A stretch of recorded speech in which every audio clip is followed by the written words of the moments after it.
The mandate is coming. The Biden administration has announced that it can go into effect before possibly the end of the year and also possibly the end of the month. So we'll talk just a bit about what's going on with that, plus some of the new Southwest news that's coming out here. So stay tuned for that. In other news, the DHS secretary has also ordered ICE to halt mass raids on work sites. So we'll talk just a bit about what's going on there and what that could also possibly mean for what we're just seeing here, what we're talking about at the top of the show. So some of this is interrelated. A Loudoun County father is arrested at a school board event for claiming that they covered up the sexual assault of his daughter in a bathroom. So we'll talk just a bit about what's going on there. And Hollywood is incapable of making a new movie, so we'll talk about which one is coming up to be remade once again. It is going to be all this and more. Let's go, Brandon. I'm Jay Edgar, and this is Contemporary.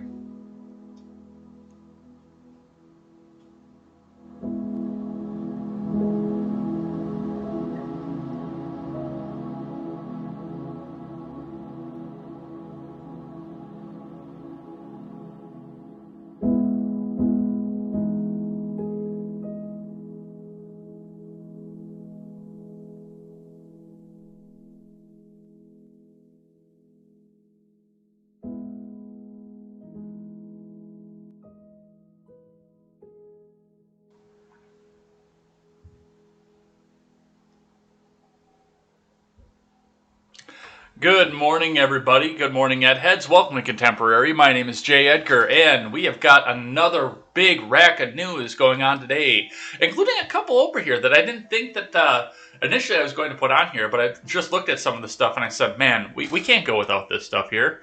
And my Instagram is already acting up here, so bear with me with the camera going on over there. If you are watching this now or on the replay over on Instagram, this is well, it's going to be a challenging show on that platform as well, but hey, mobile technology, what can you do with it?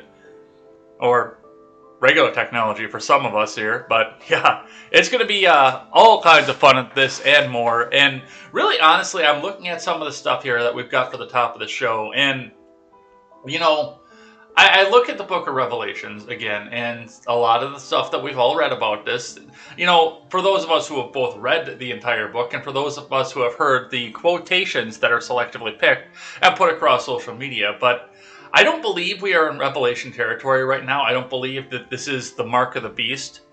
But boy, oh boy, howdy, are those government assholes up there not doing anything to dispel that either.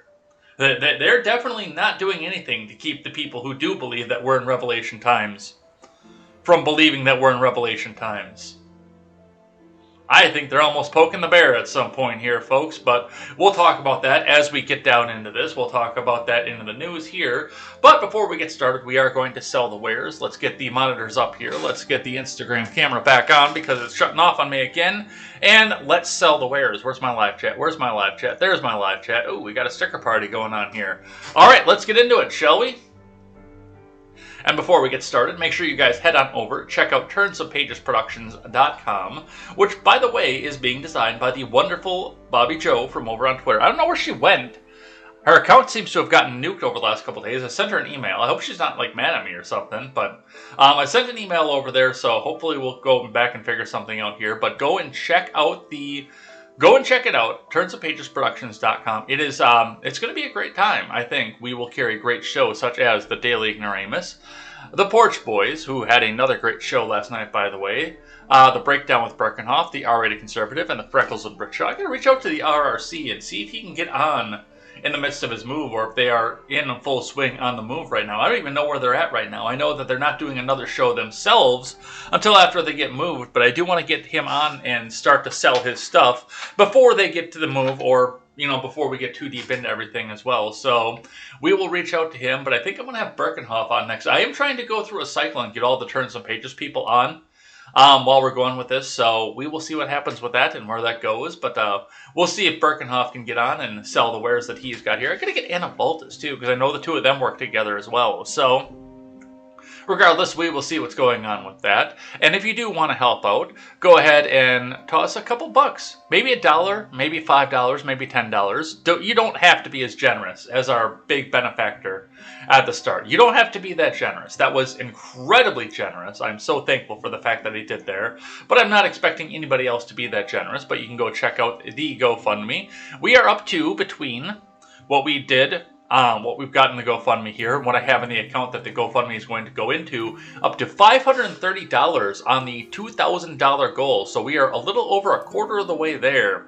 And as I've said, if you hit the buy me a coffee, if you do anything else, not necessarily the lemons, because, you know, it takes so many of those to cash out, and I've never cashed out on lemons before, but any donations, any subs, anything else that you guys do right now for any of my channels will immediately first get put into this. I mean, I'm not going to do it. I'm not going to put it into my own pocket. I do have to transfer it through my bank. But yes, everything will get transferred into the GoFundMe. And if you do donate through the Buy Me a Coffee, through a PayPal or anything else, I will match the fees.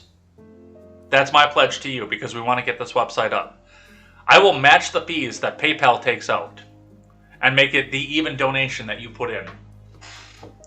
We'll go into this. So yeah, if you want to put a PayPal in there, if you want to put a Buy Me a Coffee in there, if you want to do a sub over on Twitch, if you want to sub to me there, that money will come out, and well, again, we'll take the fees away, and we'll actually go ahead and put that in for you. So yeah, everything is going to be matched. All your donations will come out here. Make sure it gets done up to the full. And if you want to be known, like our friend Mike over here on the webpage here, if you want to be known, then you will get a special thank you on the webpage. If you want to be anonymous, we still thank you very much for that. But let me go ahead and get this up in the live chat for you guys, so you guys can see what's going on here. There it is. And yeah, anything you guys want to... my live chat just kicked me out. Give me just a second, because they're probably going to make me go through a CAPTCHA.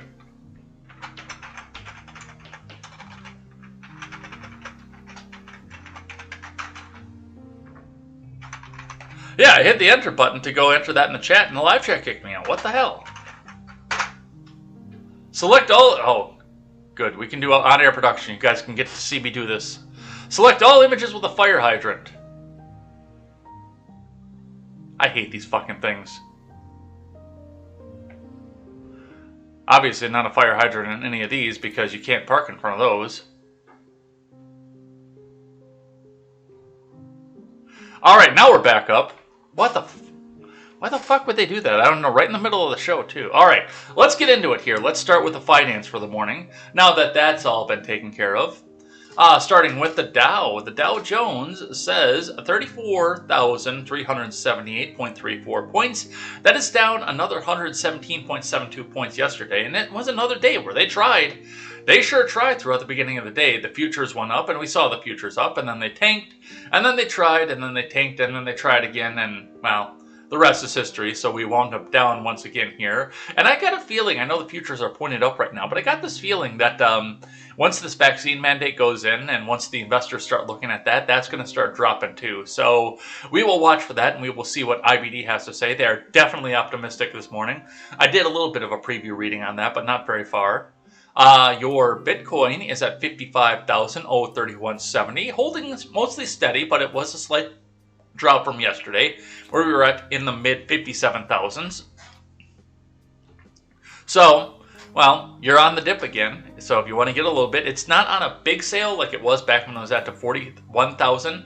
But if you want it, you know, buy a little bit of the dip, throw a 20 at it, throw a 10 at it, throw a 5 at it. You're not going to get much Bitcoin, but you'll get a little bit off of it. I can't say this. I would keep the Bitcoin myself. I'm, you know, one of those guys where if you sent me a donation in Bitcoin, I would probably turn it over to Ethereum or Cardano or Doge. Maybe I'd go buy more Doge with it. But I don't know that I would keep Bitcoin right now. It does seem to glow a little bit. I'm not anti-crypto. I'm just a little wary of Bitcoin itself because, oh, we're going to pay your ransom in a bunch of Bitcoin. Oh my God, the FBI can magically trace it. But it does make a good barometer for where the economy is going, because when it sells, a lot of people are not holding it as a liquid tangible asset. They're just selling it off so they can get some cash for groceries off of it. So it does still make a good barometer. Let's look at the metal prices for the morning. Your copper remains on the upswing. Steel looks like it's going to be on the downswing, and aluminum is going up yet again, now up to 63 cents a pound on the average, which just this time last week it was 60 cents, so that's really on the upswing.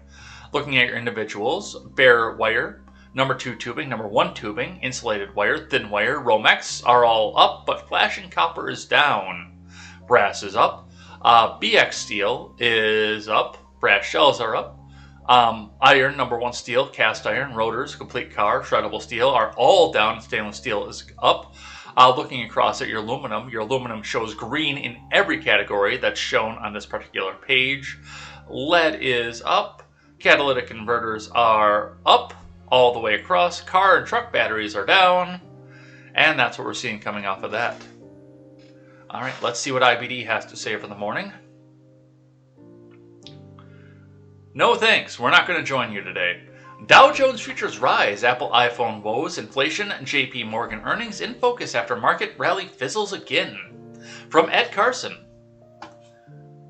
Dow Jones futures rose slightly Wednesday morning, along with S&P 500 futures and NASDAQ futures, as Treasury yields dipped amid key inflation data and earnings before the open.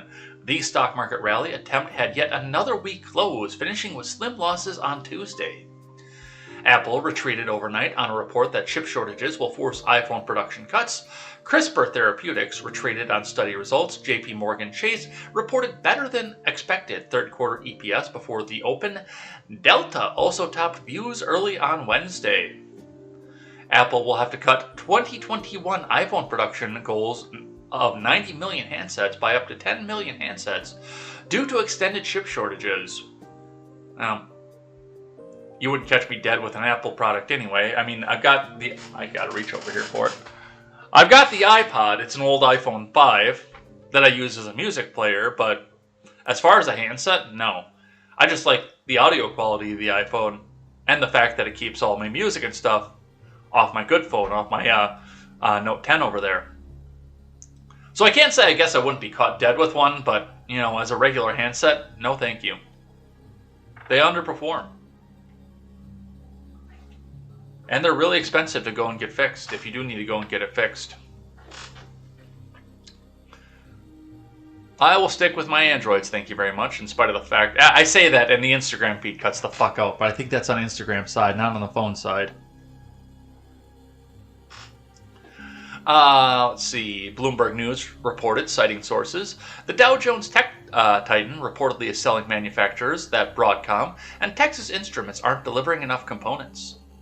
Apple stock fell less than 1% in pre-market action, with the iPhone production report perhaps not too big of a surprise. Shares are working towards recent lows. Apple stock closed down 0.9% to 141.51 after the tech giant announced an October 18th production event, expected to include a big revamp of the MacBook Pro. AV, Geo, stock, and Texas Instruments edged lower overnight, so did fellow Apple iPhone chipmakers such as Qorvo. Skyworks Solution and Cirrus Logic also fell slightly.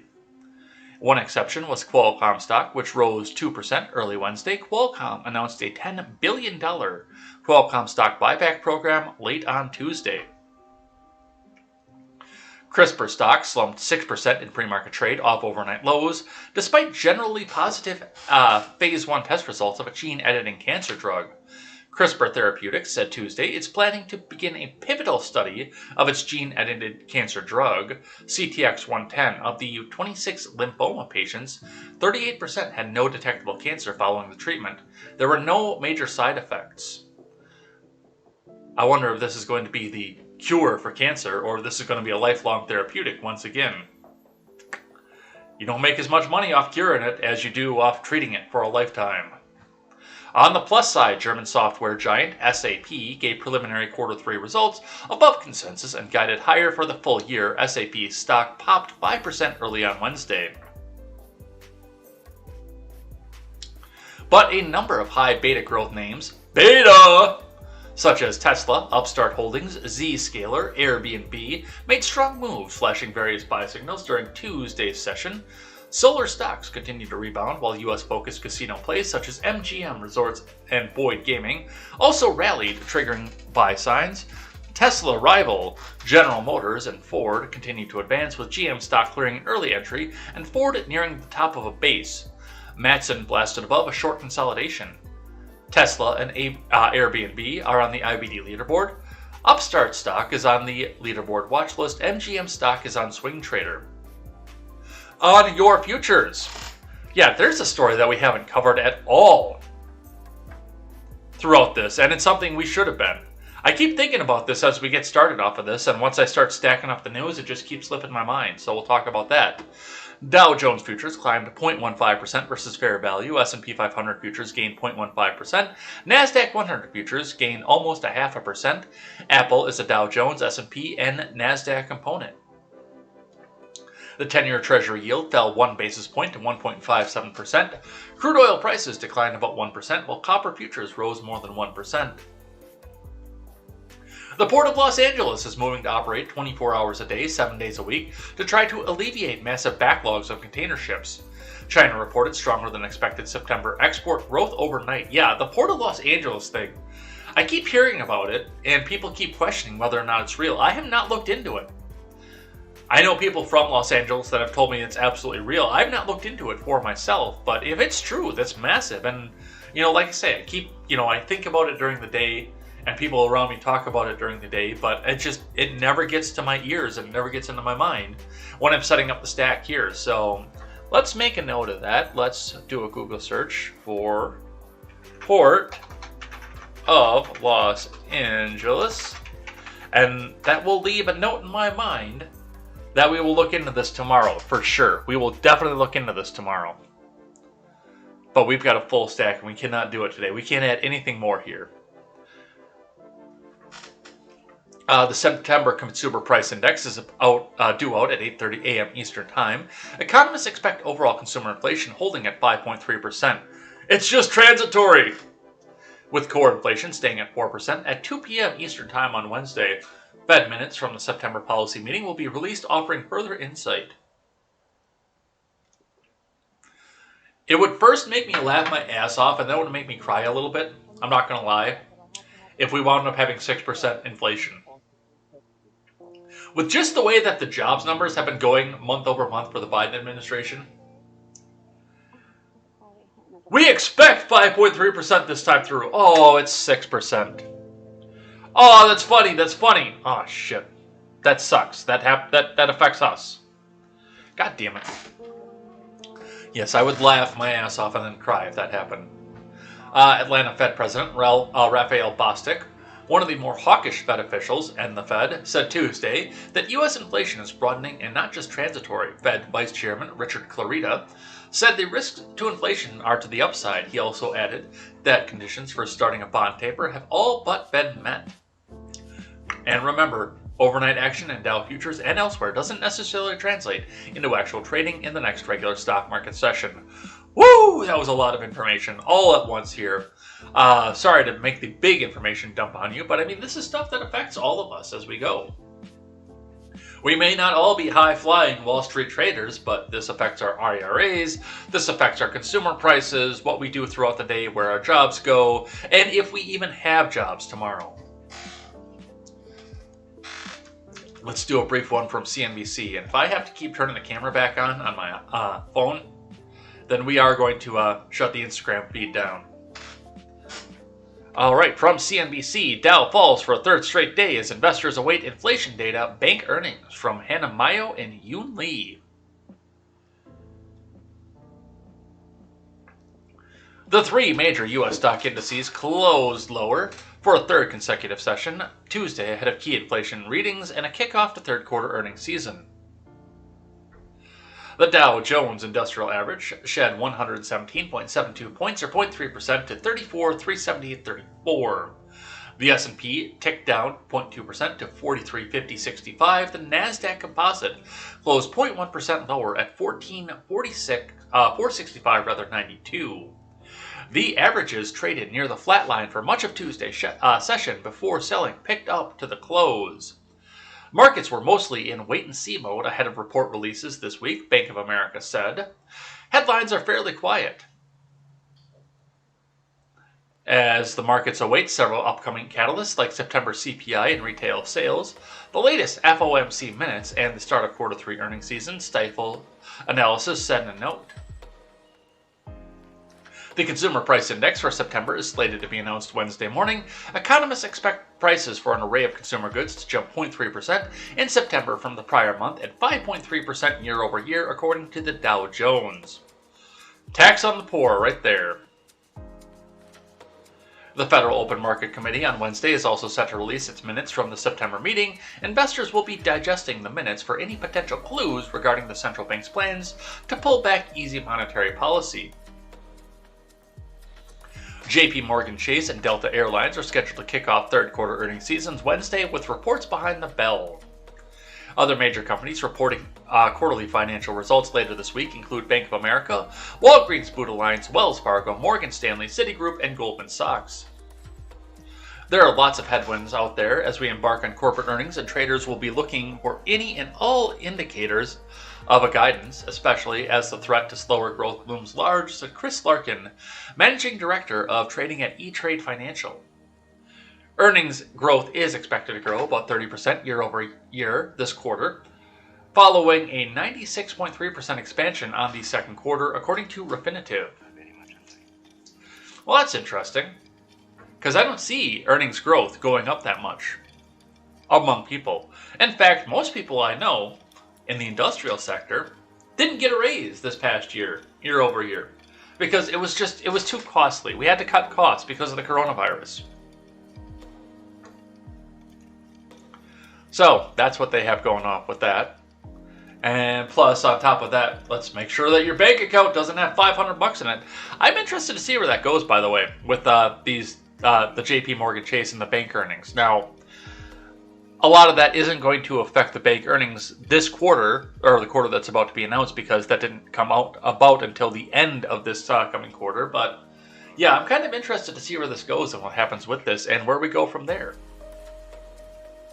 So I guess we'll start seeing the earnings results come in within the next few days. Let's get into the big news of the day. And we are going to start the day with CNN. Breaking news this morning.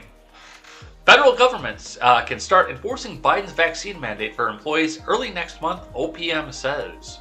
From Sarah Fortinsky. Let's go, Brandon.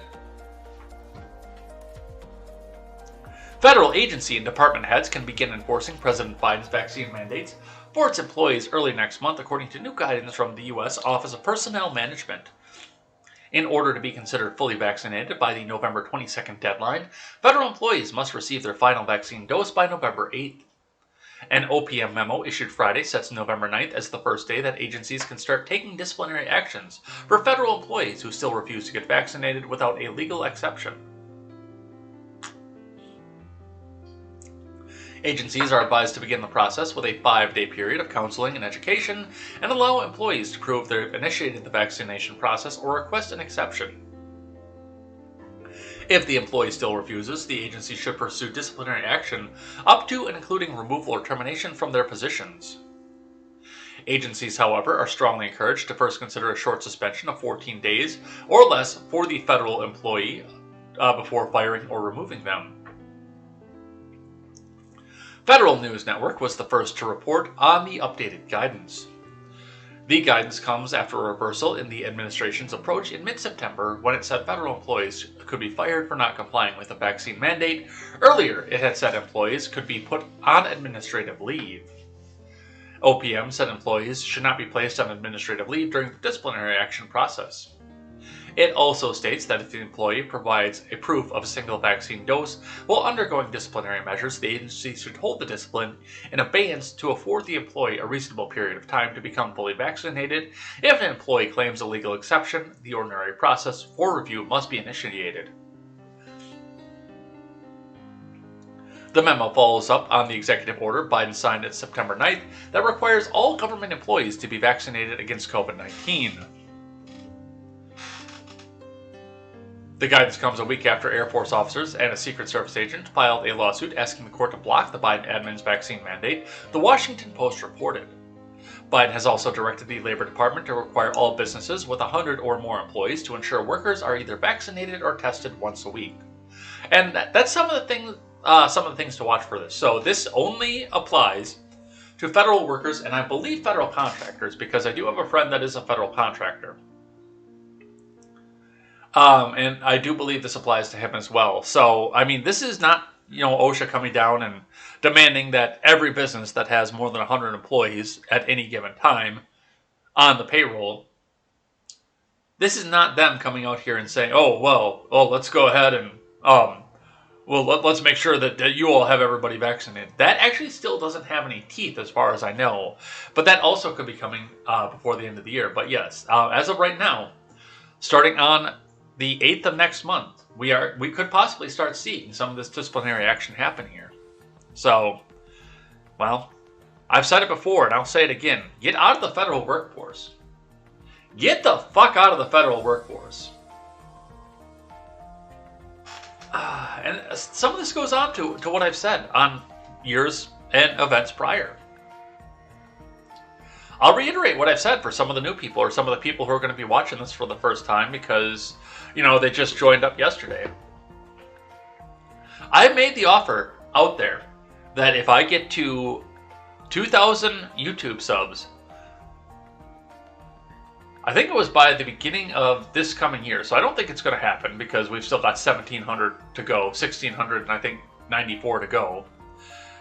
But I will go and run for president if you guys get me to 2,000 by the end of the first of the year here.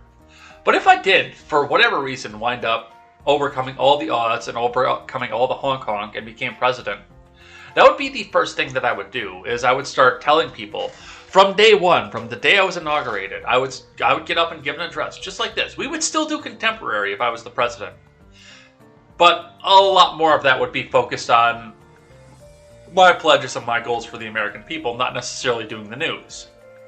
I would probably pass that torch on to one of my friends over at the Turns of Pages Media Group, if for whatever reason I became president. But that would be the first thing we would do. We would sit down on the camera, on the webcam, or the White House camera, or however the White House press pool wants us to be.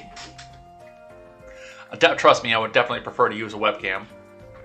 But I would sit down in front of the webcam, or the cameras, or everything else, and give the press briefing in the morning. Contemporary presidential edition. And the first thing I would say is, okay, I've looked at the omnibus package. I'm not signing another omnibus package or stopgap measure or anything else.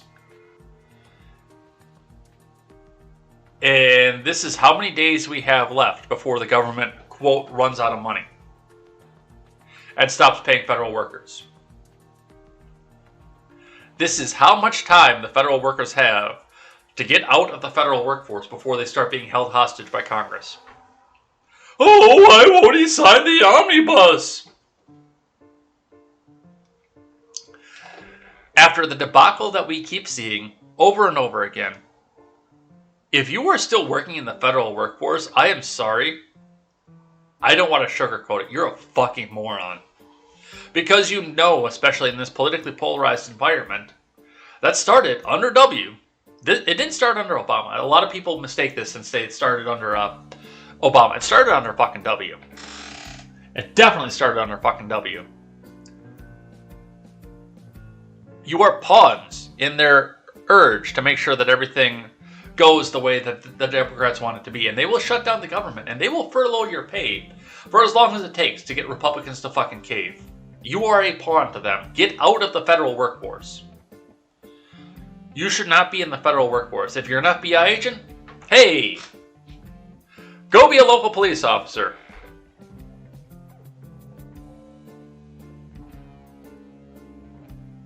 It is what it is. People gotta eat. I'm not advocating for more police officers. I'm just saying people gotta eat. If you're a mail carrier, UPS is always hiring. FedEx is always hiring. If you're a bureaucrat of some sort, I'm sure some Fortune 500 company would love to have you on the board. Get out of the federal workforce. What are you doing with your lives? Choke them out. Yes, I understand you get a great pension and everything that comes back out of it. I have an uncle who's a postal worker. retired at 58 with a full pension at 58 years old. I understand the benefits of it. Don't get me wrong. If I had nothing left, I'd consider going and working for the federal government. Just because of the fact that there is that pension out there, and I would never have to worry again by the time I'm 59 years old. I would never have to worry again because the federal government would pay for it. But, you know, I can't justify it with myself being held hostage on my paycheck every time Mitch McConnell and Nancy Pelosi and Charles U. Schumer have a fucking tiff. And then this right here, what we just read off of this should be the icing on the cake. No matter what happens, you have no freedom. The government will tell you what it is that you have to do. All right, let's keep going here. Let's talk about what's going on the private sector. Biden employer vaccine mandate, a step closer to reality as OSHA submits rule text to OMB for review. From Bree Stimson. President Biden's vaccine mandate for large businesses came one step closer to a reality on Tuesday after the Occupational Safety and Health Administration submitted the initial text of an emergency vaccine rule to the Office of Management and Budget for review. Last month, the president announced businesses with more than 100 employees will be required to mandate coronavirus vaccines or administer weekly tests. Employers are also required to pay employees for time off to get vaccinated and recover from side effects. See that right there? That right there, that sentence right there should invalidate this whole thing. If this is, this is the most safe and effective vaccine ever, Susan. But if this wasn't safe and effective, why would you need time off for side effects? And why does OSHA have to come down and force a small business owner to pay for time off for the side effects? For something a lot of these guys probably don't want their people going out and getting anyway. Or don't care. That's the other side of it. They probably don't give a fuck. A lot of these guys are probably like me. Oh, hey, cool. Hey, you want to go get the vaccine? Oh, that's awesome. Go have fun. I don't want it. Oh, you don't want to get the vaccine? Cool. Can you still be to work on Monday? Awesome. That's what a lot of these guys are probably thinking. The Occupational Safety and Health Administration has been working expeditiously to develop an emergency temporary standard that covers employers with 100 or more employees to ensure their workers are fully vaccinated or undergo weekly testing to protect employees from the spread of the pinko fucking pox in the workplace, a Department of Labor spokesperson said in a statement. On Tuesday, October 12th, as part of the regulatory review process, the agency submitted the initial text of the emergency temporary standard to the Office of Management and Budget. 24 Republicans, Attorney General, have threatened to sue the administration over the mandate, calling it disastrous and counterproductive in a joint letter on September 16th. From a policy perspective, this edict is unlikely to win hearts and minds. It will simply drive further skepticism, the letter addressed to Biden said, and at least some Americans will simply leave the job market instead of complying. Or start their own businesses with no anticipation of growth beyond 99 employees. Businesses not in compliance with the mandate could face fines from the government, but the overtasked OSHA will likely rely on voluntary compliance, focusing its resources on repeat offenders, according to NBC News. Yeah, and right there, Fox is controlled op anyway, but Fox is admitting the fact that they don't have any fucking teeth for this. They have nothing. They can try, but what are they going to do? OSHA is severely understaffed, and once again, I don't see a lot of people who are going to be jumping all over themselves, unless they're going to be, the yellow stars, the yellow hats, or whatever, jumping all over themselves to go start working for the federal government. I don't see a lot of people doing that right now.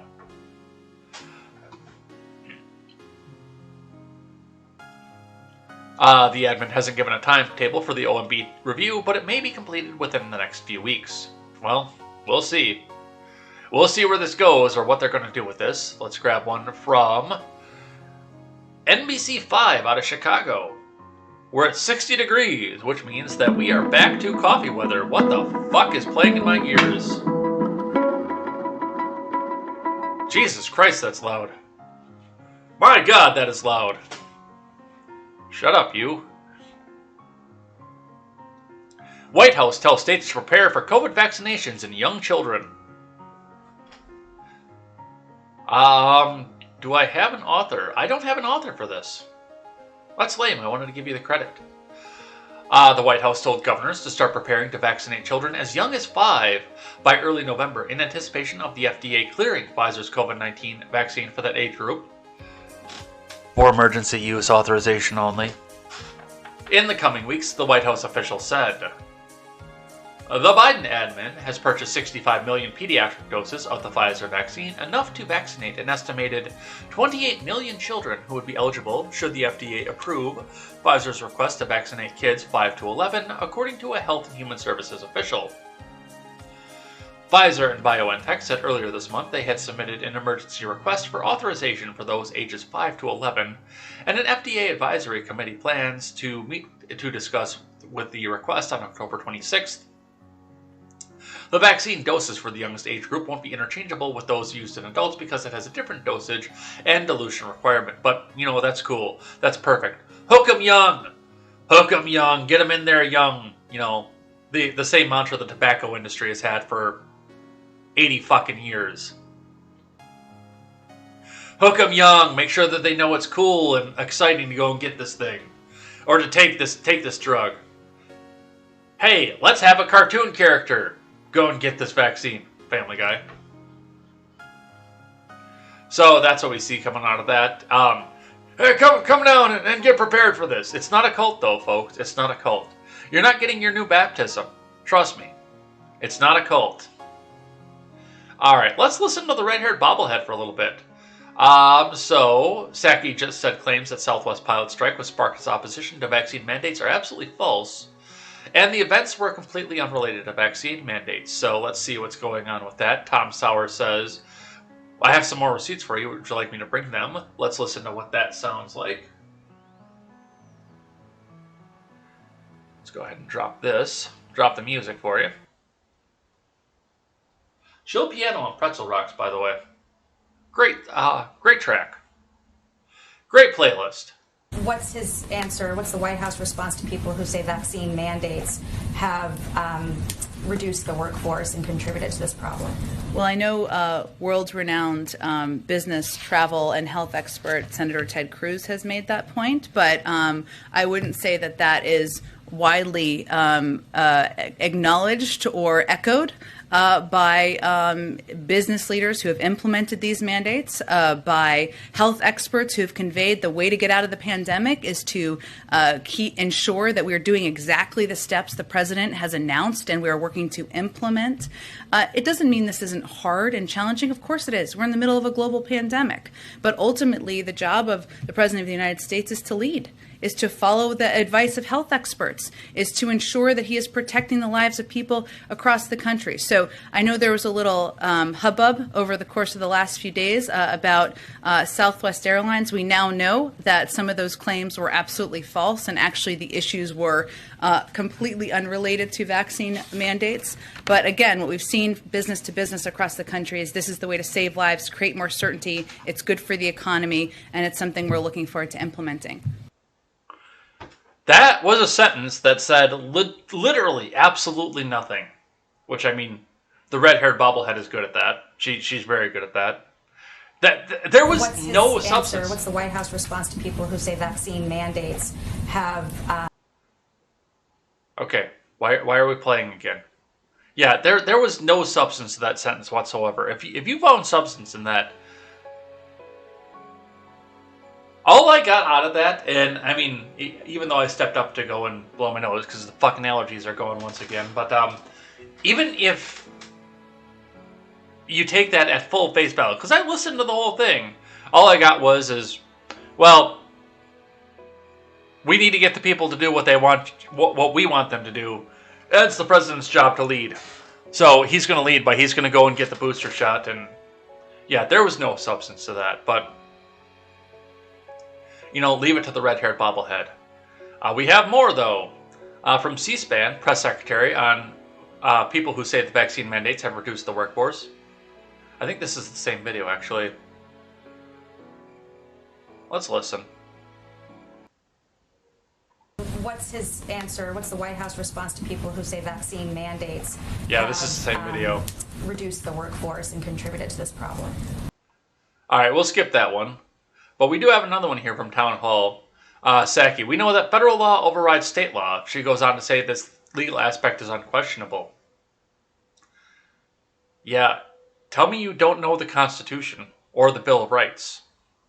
In one sentence, let's listen. Going back to Texas, what is the president's message to businesses in Texas? You mentioned several of them who are based there. Yeah. When it comes to what the federal guidance is now, and now with the state executive order, what would the president say to those companies as they're determining what they should be doing right now for their vaccine mandates? Well, we know that federal law overrides state law. I would note that earlier when we put out our guidance on the president's announcement about mandates several weeks ago, it made clear that, again, as I said earlier, requirements are promulgated pursuant to federal law and supersede any contrary state or local law or ordinance. Additionally, nothing in this guidance excuses noncompliance with any applicable state law or municipal ordinance. We put out guidance several weeks ago conveying that clearly. But fundamentally, beyond the legal aspect, which is unquestionable in our view, the question for any business leader is, what do you want to do to save more lives in your companies?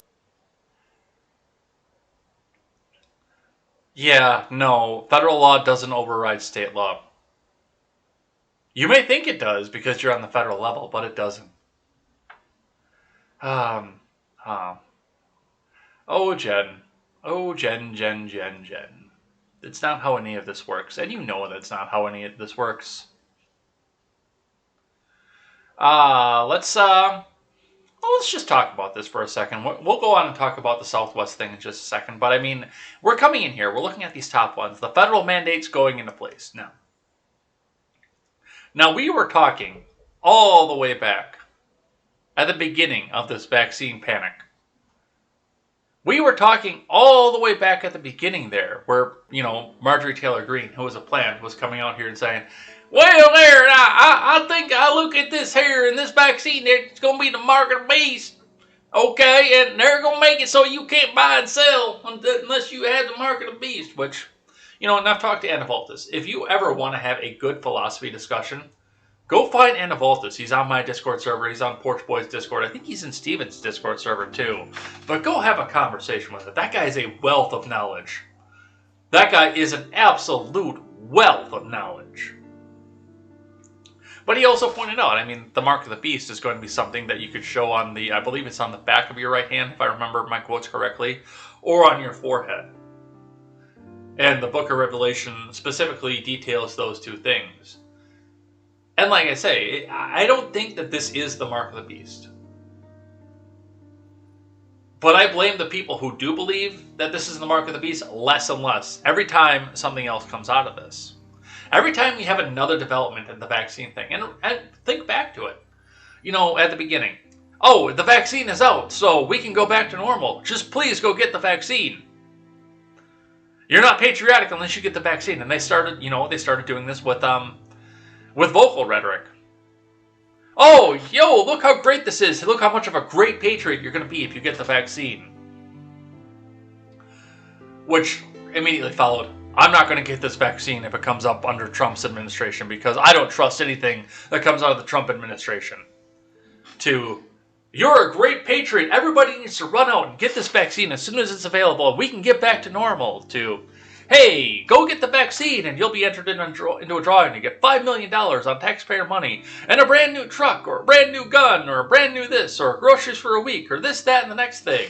Aren't you excited? Don't you want to go run out and get this thing as soon as you can? 2, I have put vaccinated in my dating profile. And I will only go out with people who are also vaccinated. Which kind of tells you about where some of these women, how much judgment they have on what they're going to stick into their bodies. That's another story for another time.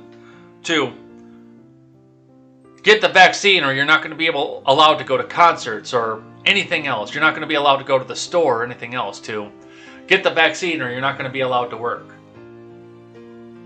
And yes, this is going to push a lot of people over the edge because once they Once they can't feed their families, yeah, they're gonna. That's their bottom line is going to be the thing. They're trying to punch these fucking people in the wallet, but it's moving away from do this because we want you to do this, and isn't this such a great idea to do this, or you shall not be able to buy and sell. So that's, like I said, I don't think we're in Revelation territory, and that's how I tweeted this out to announce it, but these assholes sure aren't doing anything to dispel that idea either right now. All right, let's keep going. Let's go talk about Southwest. So, with Fox Business, Southwest pilots warn fatigue and frustration could fuel further outages. Coming to Fox Business via the Wall Street Journal. Southwest pilots said the airline's weekend meltdown reflected longer-running fatigue and frustration among its crew, leaving it vulnerable to further outages. Southwest troubles eased on Tuesday as the carrier worked to reset itself after canceling more than 2,000 flights over the weekend and into Monday. The airline on Tuesday canceled 91 flights, or 2% of its schedule, according to flight tracking site FlightAware, compared with roughly 1,900 canceled flights over Saturday and Sunday, and another 435 on Monday. The Southwest Airline Pilots Association, which represents Southwest's 9,000 pilots, has blamed the airline's management and what it describes as poor planning for the trouble. The union raised alarms over the summer that pilots were being stretched thin by frequent reassignments that have led to longer workdays and extended trips. Without changes, problems like this weekend's could crop up again, Union President Captain Casey Murray said in an interview on Monday. We're going to see it next weekend, or the holidays, or whenever a thunderstorm pops up in Mexico, he said. Staffing problems and the added burden for workers that companies do have are an increasingly common challenge across industries, from restaurants to manufacturing and healthcare. Asking workers to stay late and pick up extra shift risks staff burnout and resignations, the companies have said. In interviews, some Southwest pilots have said the constant prospect of being rerouted and uncertainty about the length of the trips could be contributing to pilots' reluctance to pick up extra flights. The union said Monday that the pilots did cover the majority of the trips that were left open due to staffing issues over the weekend. Why don't I have any music?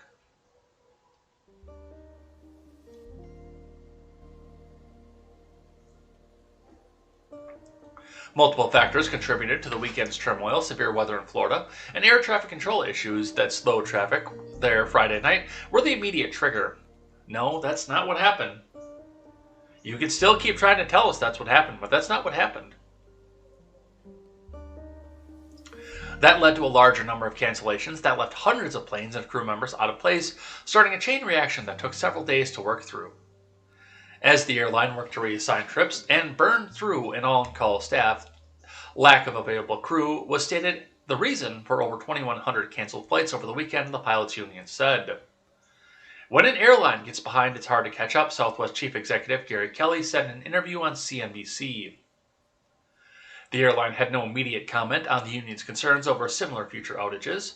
Senior Southwest executives have said they recognize the need for more of a staffing cushion to insulate operations from unexpected shocks, and they have said they would consider cutting more flights in November and December to avoid more problems. Southwest executives have also apologized to crew members for the disruptions and praised their resilience.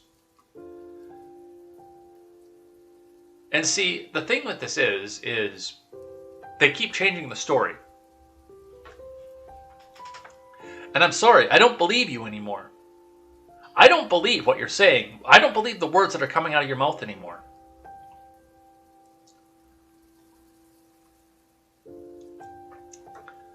They keep trying to tell us, oh, it was the weather. No, don't worry about any of that. It was just the weather. It has nothing to do with the mandate. Meanwhile, the Palmer Report, not a right-wing site, comes out and says, there's a short distance between anti-vaxxer and domestic terrorists, and this is what you're doing here.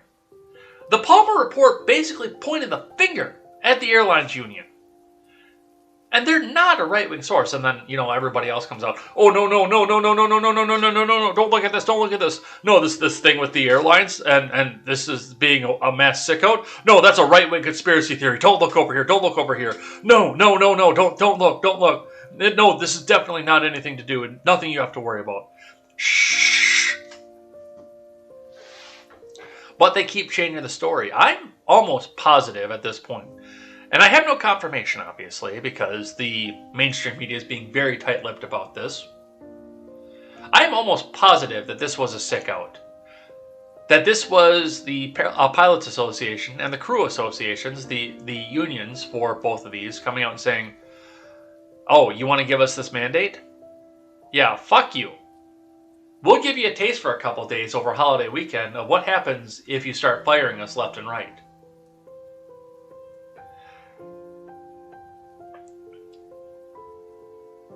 But that's what we see coming up here. Let's grab one from Politico. Southwest, American Airlines workers will have to get vaccinated despite Texas order. From Oriana Pawlik. Southwest and American Airlines, both based in Texas, said Tuesday that they will continue plans to require employees to get vaccinated, despite an edict issued by Texas Governor Greg Abbott that would ban vaccine mandates for private businesses in the state. Federal action supersedes any state mandate or law, and we would be expected to comply with the president's order to remain compliant as a federal contractor, Southwest said in a statement. And yeah, that actually might be where Southwest is fucked. And this also might be the collapse of Southwest because, you know, these people are going to walk. And I'm going to laugh. Which sucks because I like flying Southwest because they're cheap. But yeah, these people are going to walk. Southwest could very well, if they go through with this, they could be fucked. But they might not have a choice because they're a federal contractor. And Southwest is, as I understand, the primary use airline for federal business that doesn't have a sanctioned airplane. So they're the primary airline for, like, if you're not going to be on Air Force One or Air Force Two. Or a private plane somewhere.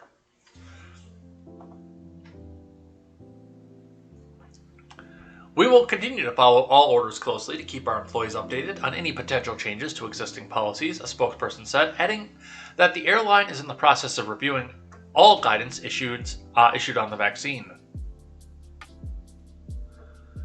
Abbott on Monday signed a sweeping order effectively banning vaccine mandates for private businesses with more than 100 employees. Last month, the Biden admin said it will require the businesses with 100 employees or more must mandate vaccines or receive weekly COVID tests.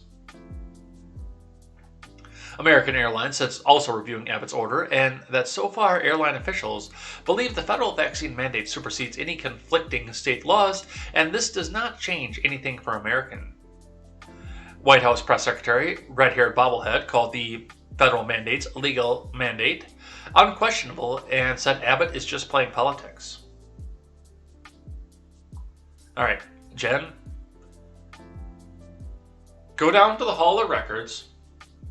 I know, it's that building you've never been in the National Archive. Go find that weather document on parchment. Go about 70 pages over to where the Bill of Rights starts, and go a few pages down, and find Amendment 10 and tell me what it says there. And Amendment 9, as long as you're at it. And by the way, look at the 4th and 5th Amendment too, as long as you're there.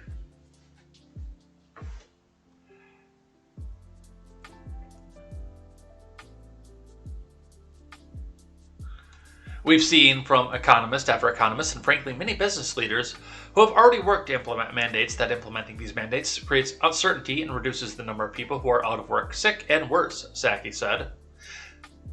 Okay, then why are you mandating mandatory sick time paid at the employer expense for people to go out and get the fucking jab? Which is perfectly safe, by the way, and nothing bad could happen from it. That is good, ultimately, for businesses. It's good for the economy, she added. She said, adding that it saves lives. Bottom line is we're going to continue to implement the law, which the President of the United States has the ability, the authority, the legal authority to do so. And we're going to continue to work to get more people vaccinated to get out of this pandemic, Psaki said. The President will use every lever at his disposal to do that. Yes, including tyranny. And yes, we are riding on the edge of calling this fucking tyranny.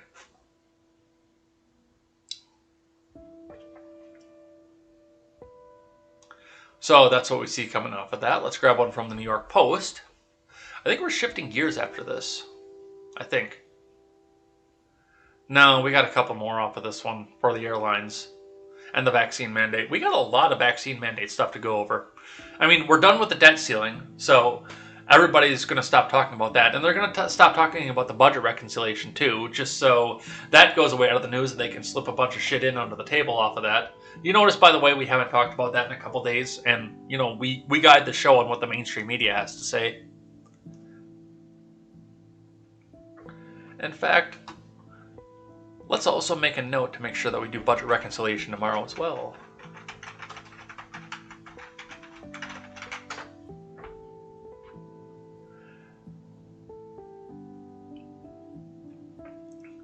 Oh, they're gonna try and shove this this illegal immigrant thing into there yet, despite what the parliamentarian told them to go fuck themselves. Oh, that's some good news. We'll have some interesting stuff to talk about tomorrow for sure. Port of Los Angeles, the budget reconciliation, the debt ceiling. We'll have some interesting stuff to talk about for this. Which I do kind of think that this whole Southwest thing, now that I'm actually looking at the bigger picture, is a distraction. Anything they can do to get the heat off the fact that they're about to raise the debt ceiling and raise the national debt to over $30 fucking trillion. But what can you do? Southwest CEO says he's against vaccine mandates, and he blames Biden.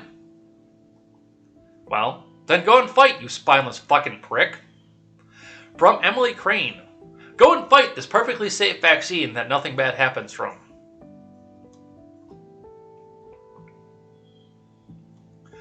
Southwest Airlines CEO Gary Kelly says he's against making his employees take the vaccine, but President Biden has forced his hand with a federal mandate.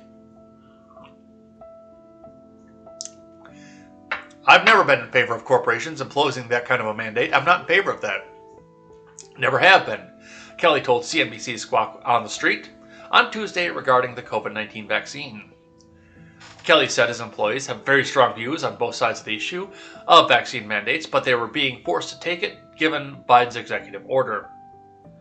The executive order from Biden mandates that all federal employees and then all federal contractors, which covers all the major airlines, have to have a mandate vaccine in place by December 8th, so we're working through that, Kelly said. The CEO said Southwest is urging all employees to get vaccinated because his goal is to make sure none of his employees lose their jobs. If they can't get vaccinated, we're urging them to seek an accommodation, either for medical or religious reasons, Kelly said. The objective here, obviously, is to improve health and safety, not for people to lose their jobs. He kind of looks like a dazed puppet, doesn't he? He really does. Those of you watching the replay back on Instagram are probably wondering what the fuck I'm talking about. He does kind of look like a dazed puppet, though.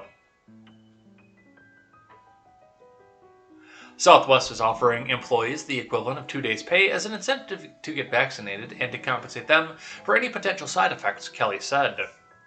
It comes after the airline was rocked by mass cancellations that forced Southwest to ground more than 25% of its scheduled flights over the weekend and another 10% on Monday. Kelly and the FAA have both said vaccine mandates, the vaccine mandate rather, was not to blame for the recent travel chaos.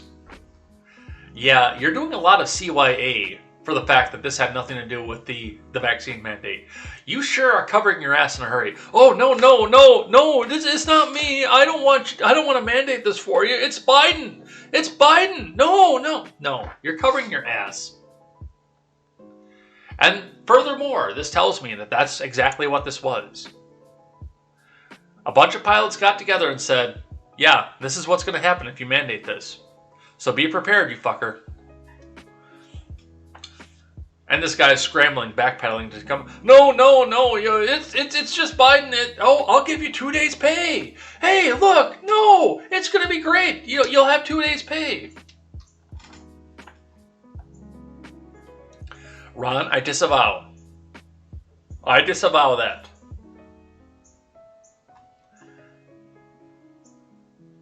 We don't say that about sitting U.S. presidents while Susan is watching. Unless they're evil and orange and evil. Let's listen to what Tucker has to say here for a second. This comes from the Mercury Chronicle. Vax or leave. I've flown military jets in 3 different war zones. I've never lost sleep like this. The stress is beyond belief. It's dangerous. The words of a Southwest pilot. All right, you miserable prick, Tucker. Let's listen to what you have to say. Quote, I've flown military jets in 3 different war zones, one pilot told us this weekend. I have never lost sleep like this. The stress is beyond belief. It's dangerous. People are melting. So this weekend, in protest, a large number of Southwest pilots called out sick, and they effectively shut down their airline. Now, many of them, you should know, admire the company they work for. They love Southwest Airlines. But they felt they had no choice but to do this. Nobody was standing up for them. Not the United States Congress, which, by the way, has exempted itself from vaccine mandates. Not even their labor union, which exists and is paid to defend them. But they're not. So in desperation, the pilots committed the most basic act of nonviolent civil disobedience, something we used to celebrate in this country. They stayed home. Now, at the same moment they decided to do this, a large group of air traffic controllers apparently reached the very same conclusion. An estimated 6,000 federal air traffic controllers have not yet received the Biden-mandated shot. That's nearly half of all air traffic controllers in this country. And they all, as federal employees, have until next month to submit or they will be fired. And when they are fired, our air traffic control system, which is already dangerously short-staffed, ask anyone who works in it, will stop. It will cease completely just in time for the holidays. Yeah, that'll be interesting too, especially with people. You know, what was Southwest's tagline a few years ago when they started dropping their prices and became a low-cost airline? You know, their want to get away rate, which I've flown. That's all I've ever flown on was the want to get away rate. Bing. You're now free to move about the country. Well, they could be taking that away in a little bit here.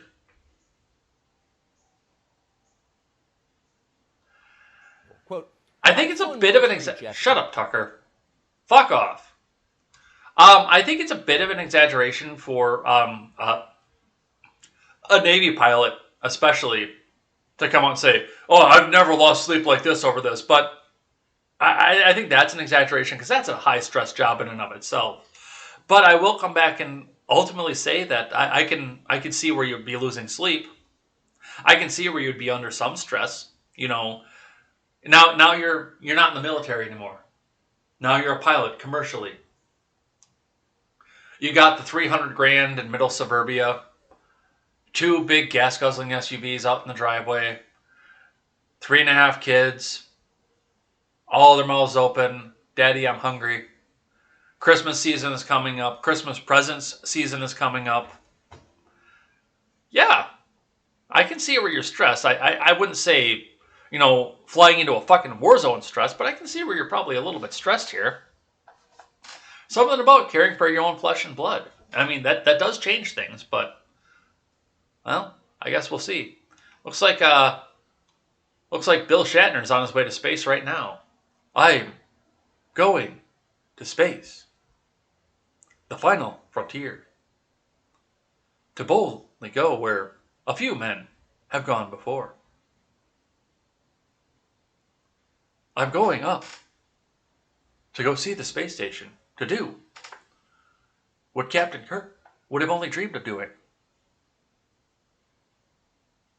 I'm going to be a rocket man. All right, let's keep going. Let's grab one from our friends over here at NPR. United Airlines must delay its vaccine mandate for workers seeking an exemption. This comes to us from Jacqueline Diaz. And you are not exempt from making that donation because NPR needs your money to spread their communist ideals across the world. They need extra money from you outside of what the taxpayers are giving them. Because it's not your money, comrade. It's our money. And they need the extra quiet microphones to slowly lull their listeners to sleep and give them hypnotic suggestions in their ears to make sure that they change their minds from evil capitalism to glorious communism. NPR, National Progressive Radio. Let's see what they have to say.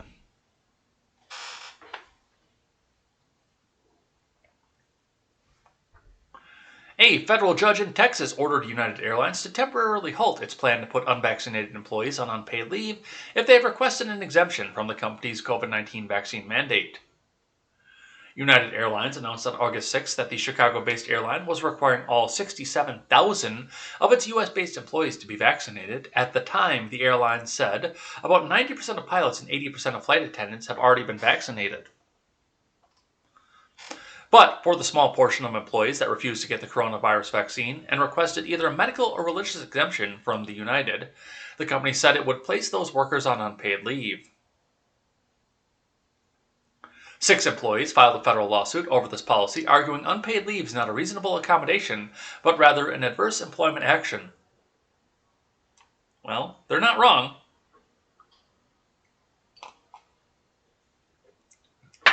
U.S. District Judge Mark Pittman responded to that lawsuit Tuesday by ordering a temporary restraining order on United to hold off on removing any worker requesting those exemptions from the payroll. That's just until they can hear arguments in the case at a later date. Pittman's temporary restraining order expires on October 26th, so 2 weeks. The Instagram site can't see that because of the way it's angled. 2 weeks. Over here. 2. United Airlines issued a statement according to reports. Vaccine requirements work, and nearly all of United's U.S. employees have chosen to get a shot. For a number of our employees who were approved for an accommodation, we're working on putting options in place that reduce the risk to their health and safety, including new testing regimens, temporary job reassignments, and masking protocols.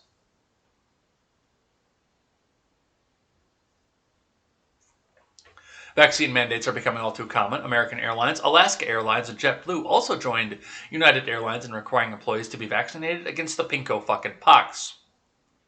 Research has shown that workplaces with vaccine mandates are seeing vaccination rates of 90% or higher, where even the most hesitant have chosen to get the shot. But a minority of people are engaging in battles over these mandates as they pop up in the workplace as well as other facets of everyday life. Major cities, including Los Angeles, are implementing strict papers, please ordinances for restaurants, gyms, and other establishments. LA County, oh, this is going to go over well in Compton, I can tell you that already. Employees are also required to be vaccinated by October 1st. This is going to go over very well in Compton.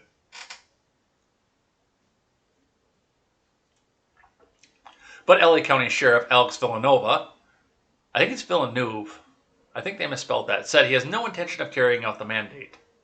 So, yeah, such a great idea, such a wonderful idea that it has to be mandatory.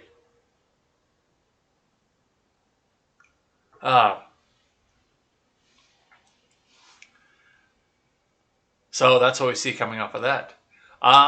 In other news, talking about some more of this here, let's grab one from the New York Post. Nets bans Kyrie Irving from team until he's vaccinated, from Brian Lewis. Brooklyn has told Kyrie Irving he can't be a part-time Net. With Irving refusing to get the vaccine, he left his Nets no choice on Tuesday but to tell him he can't rejoin the team either for games or practices, home or road, until he does. In essence, get vaxxed or get gone.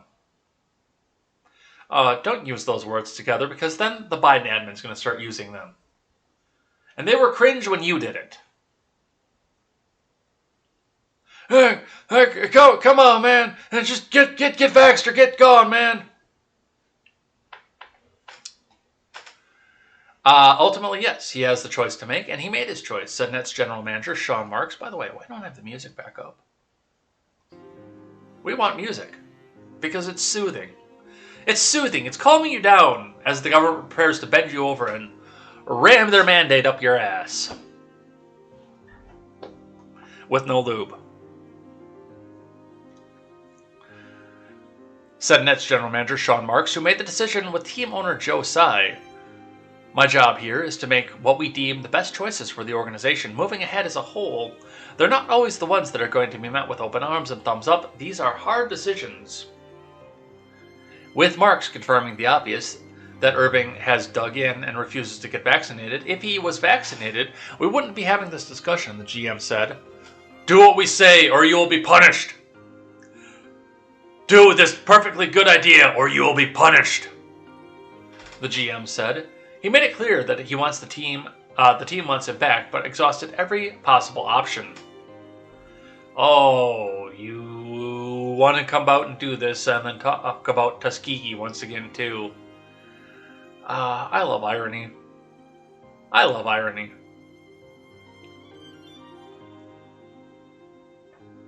But I'm going to be realistic on this, too. And this is, something that we're looking at and watching as we go with this. Kyrie Irving. What is Kyrie Irving, or what was his contract salary? Let's look that up. Kyrie Irving contract salary. Yeah, Kyrie Irving is making $33.33 million a year. I see in the chat that somebody said that he's got stones, which he does, to walk away from $33.33 million a year. But I'm willing to bet he's either got assets or savings out there where he's going to be comfortable for a while. The stones comes when your gas station employee looks at his boss and says, "Fuck you, I'm not doing this. Fire me if you have to." Or the nurse in New York, or the nurse in Chicago for that matter, that look at this and say, "Fuck you, I ain't doing this." Fuck all the way off. Fuck every direction off.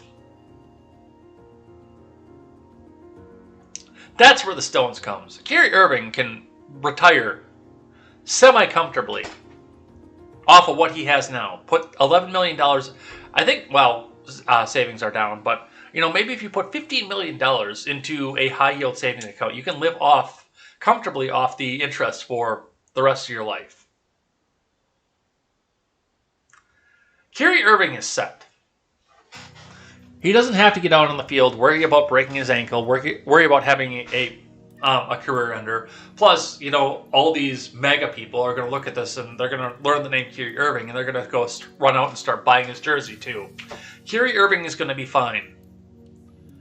The nurses that have the stones, those are the real heroes to me. The ones who looked at this and said, "I will risk my job because I don't fully believe in this thing." Those are the people that have stones. They are, you could say, heroes, perhaps.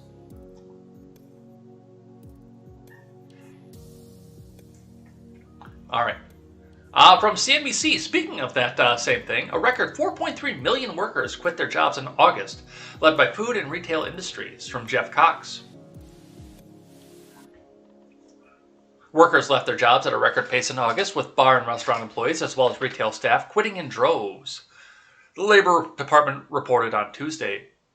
Quits hit a new series high, going back to December of 2000, as 4.3 million workers left their jobs. The quits rate rose to 2.9%, an increase of 242,000 from the previous month, which saw a rate of 2.7%, according to the department's job openings and labor turnover survey. The rate, which is measured against the total employment, is the highest in data series that goes back to December of 2000. Quits have been seen historically as a level of confidence from workers who feel they're secure in finding employment elsewhere. Though labor dynamics have changed during COVID-19's crisis, workers have left their jobs because of health concerns and childcare issues unique to the pandemic circumstances. Don't fucking masturbate your left-wing audience, CNBC. Don't whack them off. You're seeing a lot more people that are running out and quitting, which, by the way, they're probably getting registered as quit from the labor statistics side of this, because they've also refused to take the jab for the pinko fucking pox. I am positive that there are a lot of these people out here. And, you see it around, too. A lot of people were excited to go back off to work. And yes, there are jobs out there, too. So, I can tell you right now that there are a lot of these people that are confident they can go out and get another job elsewhere. Possibly in a smaller company that's not going to be subject to the jab mandate. But I complained about it before. I've actually been on a Discord call complaining about it with my friend Saint, who was on the Red Net Show Monday night, and Seawall, who I need to get on the Red Net Show shortly, because I want him to be able to promote everything that he's doing over with the Porch Boys podcast, and I love talking news with Seawall. That's actually a very big enjoyment of mine too. But for the both of them, I've been talking to them because I've sat in the... I hate going through drive-thru, by the way. The drive-thru is designed for a car that's this fucking tall. I drive a vehicle that's this fucking tall. Probably taller because I'm sitting down.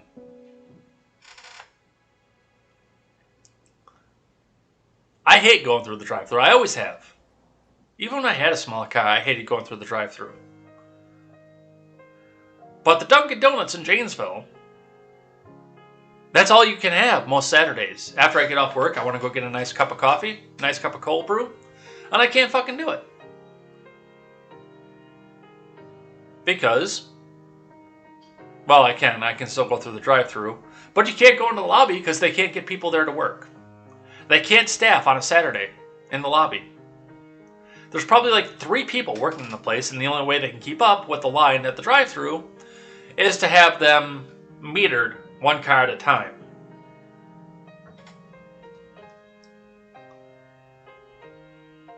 And yeah, I'm sure that a lot of this has to do with the mandates and everything else that's coming off of this. So we will see what comes off of this. But yeah, CNBC is just masturbating their readers here. Oh, it's just because they have confidence, because the economy is so strong. It's not about the vaccine mandate.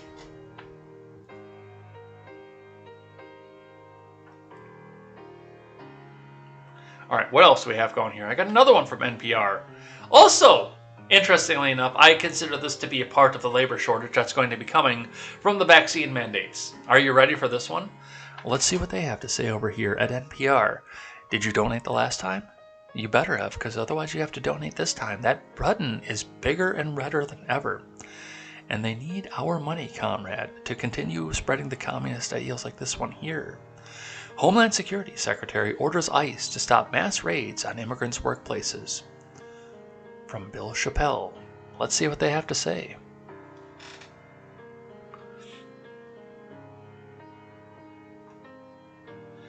It's a 14, not an 06. I don't have any of that 5-4 bullshit. 5 liter or nothing. Let's see what we have here. Immigration and Customs Enforcement agents will no longer conduct mass raids on workplaces where undocumented immigrants are employed, according to a new order by Homeland Security Secretary Alejandro Mayorkas. The real problem, Mayorkas said, is a memorandum released Tuesday, are exploitative employers, not the unauthorized workers. Oh, we'll be going into this in just a second. I hate to be conspiratorial about this, but, you know, sometimes you leave me no choice. Under the previous administration, these resource-intensive operations resulted in the simultaneous arrest of hundreds of workers.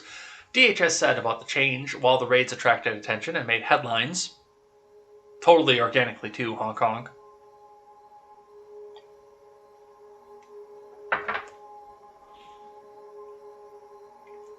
The agency says they were used as a tool by exploitative employers to suppress and retaliate against workers' assertion of labor laws. The announcement is part of a shift in strategy under the Biden admin that puts the new emphasis on going after businesses and employers that violate labor laws. Yeah, okay. These are the businesses and employers that donated to the Biden campaign. Fuck you, they're going after them. Fuck you, dude. In addition to halting mass raids, it supports the idea of exercising prosecutorial discretion to spare workers from charges if they witness or are victims of abuse or exploitation in the workplace. That is not what's happening here. There's a reason I dropped this article exactly where I did in the stack.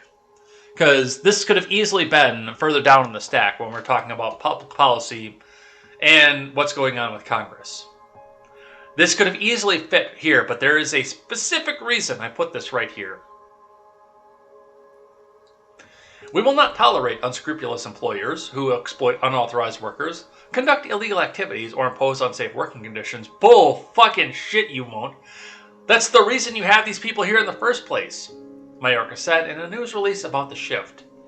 That's the reason Biden threw the border open. It has nothing to do with voters because these people cannot vote. Some of them are going to try, but they cannot vote. These people are the slave class. for Biden's big business buddies. And by the way, you'll notice that they're stopping the raids immediately after you're having a low-skill worker shortage with people who are leaving the workforce because of the vaccine mandate. You don't think that's a coincidence? You don't think that there's something else aligned here? Fucking Stevie Wonder could see this. Except he's paid off by the left wing of this country too. And he believes anything that they tell him as well. But Stevie Wonder could see this. Oh, hey, no, we're going to stop doing ICE raids on workplaces right as people start announcing that they're going to start leaving their jobs. Dude, no. No. I see what you're doing here. Get the vaccine or you'll be replaced. And by the way, is there a vaccine requirement on these illegal immigrants? Because it does seem to me that they're not getting at the border when they're coming in.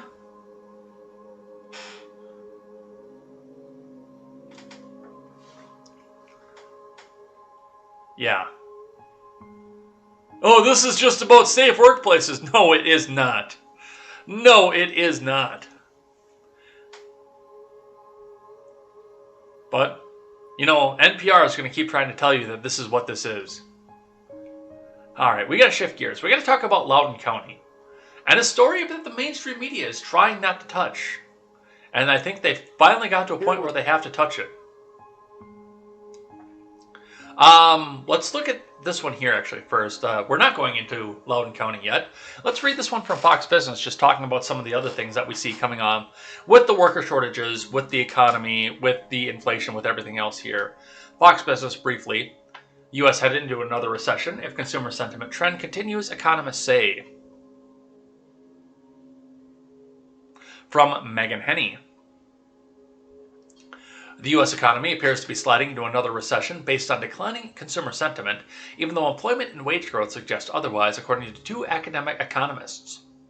New research published last week by David Blanchflower of Dartmouth and Alex Bryson of University of College London suggests that consumer expectations indices from the Conference Board and the University of Michigan tend to predict economic downturns up to 18 months in advance in the U.S. Every recession since the 80s has been precipitated by at least a 10-point drop in expectation indices. They found other reliable indicators include single monthly rise of at least 0.3%, points in unemployment, and 2 consecutive months of unemployment rate declines. The economic situation in 2021 is exceptional, however, since unprecedented direct government intervention in the labor market through furlough-type arrangements has enabled employment rates to recover quickly from the huge downturn in 2020. Blanchflower and Bryson wrote, however, downward movements in consumer expectations in the last 6 months suggest the economy in the U.S. is entering a recession now, autumn of 2021. The Conference Board's gauge of expectations declined in September to the lowest since November of last year, marking the third consecutive month of declines. At the same time, the University of Michigan's gauge actually increased last month. The economists highlighted data suggesting the Conference Board's expectations peaked in March of 2021 and then fell by 26 points through September of 2021. The Michigan data, meanwhile, peaked in June 2021 and fell by 18 points by August, they found. The clear downward movement in consumer expectations over the past 6 months are evidence that the U.S. is currently heading into a recession, the economist said, although that's not reflected in the hiring situation. The unemployment rate is falling and the economy is adding jobs, albeit at a slower than expected pace, and that's likely because the U.S. government has played a large role in propping up the labor market. Yeah, the government fucks up everything it touches. I've been telling you that since the first time I sat in front of this microphone. The government fucking sucks, dude. It has for a long time.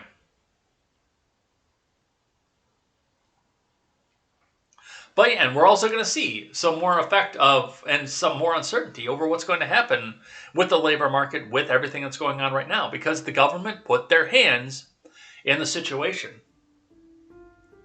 And yes, I am of the opinion that this whole COVID thing should have been done on a Victorian fucking COVID party. Gone out there, get everybody good and sick, Yes, unfortunately, we're going to lose some of the silent generation, some of the boomers. That is massively unfortunate. And some of the fat people, and some of the lower generations. Yes, we're going to lose a few of those people. This virus seems to have been engineered. Honk honk.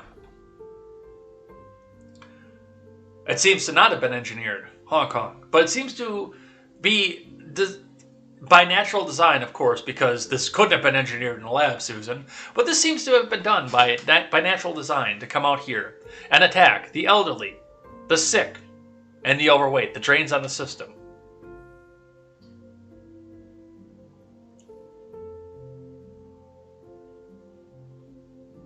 And then the government got their hands involved in this and started paying people more money than they were making at their jobs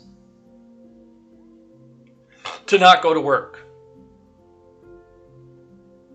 The government sucks at everything, unless they've actually planned to do this. Alright, now let's talk about Loudoun County. I want to start with this one from the Post-Millennial. Now, I tried to get this from the Daily Wire yesterday. We talked about that. And it was behind a paywall, so we didn't do that. I've tried to find this nowhere else in the mainstream media is covering this. That's why I'm going with the Post-Millennial. Post-Millennial is not Green Check verified. And I try not to use non-Green Check verified sources on this show. I try to only use Green Check verified because I want to cut through the bullshit of the mainstream media narrative using their bullshit. That's been the goal of the show since I started. But sometimes they try so hard not to cover a story that it is almost impossible, and this is something we need to know about. So, Loudoun County Schools accused of covering up sexual assault of girl in gender-neutral bathroom. This is from Katie Daviscourt. The parent of a Loudoun County, Virginia student accused the school district of covering up the sexual assault of his teen daughter that occurred in a gender-neutral bathroom back in May. Scott Smith, the parent of the student that was sexually assaulted, protested the Loudoun County School Board on June 22nd with hundreds of other community members. Smith was arrested that evening when the school board pushed for law enforcement to deem the meeting an unlawful assembly after the individuals vocally opposed the school's transgender policies. Let's look at what was happening there.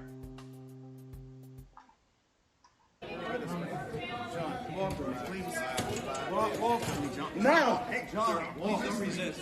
You guys, this is an unlawful arrest. I have a First Amendment right. Listen, you do, right? You're right. Okay, thank you. Here's someone speaking rationally. Listen to me. At this point, the meeting is over, right? It's not over. It's not over. We were meeting. If you look. So that's a little bit of the arrest there. According to the Daily Wire, a male student wearing a skirt entered the women's restroom at a Stonebridge High School on May 28th and sexually assaulted Smith's 9th grade daughter. Smith's attorney, Elizabeth Lancaster, and some of this, if I remember from listening to the Porch Boys last night, will get a little bit graphic, so take this warning now, scoot your kids out of the room if they're there. Smith's attorney says Elizabeth Lancaster told the Daily Wire that the transgender boy was charged with 2 counts of forcible sodomy and 1 count of anal sodomy and 1 count of forcible fellatio. Scott Smith became the poster parent for the National School Board Association after his arrest went viral. However, Smith never received the chance to present his argument to the school board before they had him arrested. If someone would have sat and listened for 30 seconds to what Scott had to say, they would have been mortified and heartbroken, Lancaster said. According to the Daily Wire, moments before Smith's arrest, the Loudoun County Public Schools superintendent told community members during the meeting that parents' outrage was unwarranted since the school had no record of assault stemming from transgender students. Lancaster said that the suspect was placed on house arrest and was expected to be convicted in court on October 14th. However, the suspect that prosecutors promised Smith was being held accountable was arrested October 6th for sexual assault and battery. The 15-year-old suspect forced a female student into an empty classroom and touched her inappropriately, the Daily Wire reported. So it looks like this is a guy who's continuing to do this over and over again. Lancaster said it's the same suspect that assaulted Smith's 9th grade daughter. So yeah, I mean, it looks like this misguided young individual has a history of coming off and doing this, and you know, it'll never happen. Nobody wants to go into the bathroom for sexual assault or sexual reasons. They just want to go in the bathroom that makes them feel comfortable inside. They just want to go into this. And I mean, barring an expanded video off of this, because all we got for video, and I'm going to look at the Fox News article too to see if there's more, was just these 25 seconds of the police carrying this guy away after everything else happened here. So I don't know how much he got off or how this even started.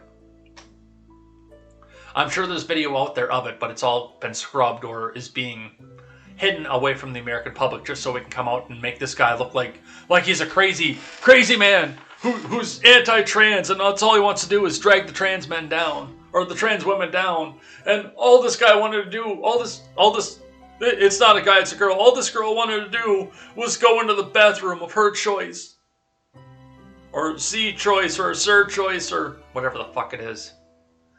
But I mean, if true, and again, I wasn't in that bathroom, but if true, we really do need to have a conversation about this. And I will stick with my rule of innocent until proven guilty by a jury of your peers. But if true, we need to start having this conversation. And it does look a lot like there's a big cover-up going on in place of this. Which you don't usually have to cover up something that isn't true. So we'll watch this one and see where it goes. Let's check on the Fox News article. I want to see if there's any more video of this or any more detailing of this, because I mean the post-millennial one is over. There's no more video. But let's grab a little bit more reporting off of this from Jessica Chasmer.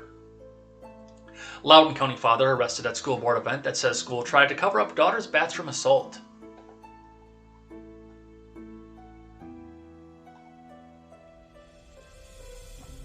From Jessica Chasmer.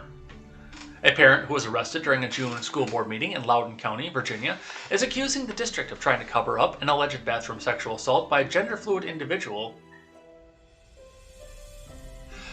against his daughter in order to further the transgender rights agenda.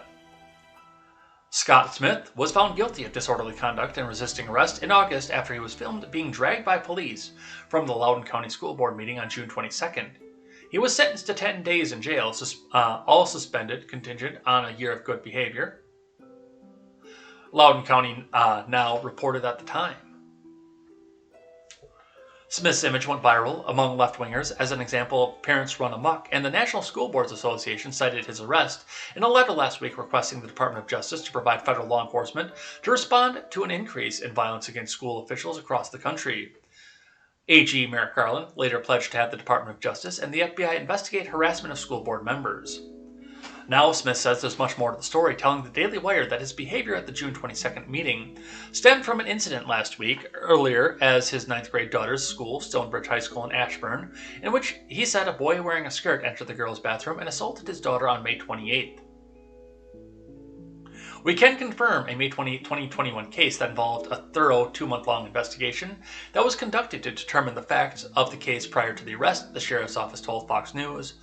This case is still pending court proceedings. The Loudoun County Sheriff's Office is not able to provide documents that are certain to a pending case. The Sheriff's Office confirmed that the case involved sexual assault.